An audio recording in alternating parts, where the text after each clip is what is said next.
Goeiemôre, baie welkom by vandag se oordeenking. Kom ons buig net die hoofde saam in gebed. Here, mag U woord ons vandag ook vernuwe. Amen. Ons voorlesing vanmôre is vanuit 1 Korintiërs 2 vers 1.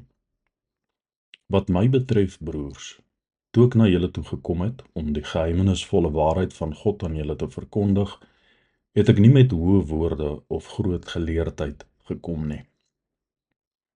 Paulus het die geheimenisvolle waarheid van God verkondig. 'n ander moontlike vertaling is die getuienis van God. Geheimenis word hier gebruik as vertaling omdat Paulus later in hoofstuk 13 vers 2 'n woord gebruik wat daarmee rym. Hy sê, al het ek die gawe van profesie en ken ek al die geheimenisse. Die Grieks is marturion en mysterion. Die Afrikaans kry dit vir 'n verandering reg om dit na te boots met die vertaling geheimenisvolle en geheimenis. Paulus speel twee feite te mekaar af. Mense het begin dink soos die Grieke, dat daar geheimenisse is wat net geleerdes kon insien en verstaan. Paulus verduidelik baie eenvoudig, dat die geheimenisse soos baie daaroor dink, eintlik die getuienis van God is, en daar is niks geheimsinnig omtrent dit nie. Dit is so duidelik en helder soos daglig.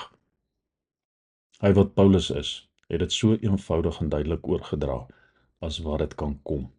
Almal kan dit verstaan.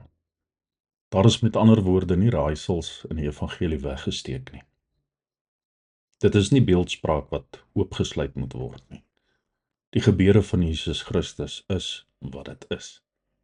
Dit is soos wat dit verkondig word. Dit is soos die Gees van God daaroor getuig. Natuurlik is daar 'n taalbrug om oor te steek vir ons, maar wat die inhoud van die evangelie betref is daar nie duister geheime nie.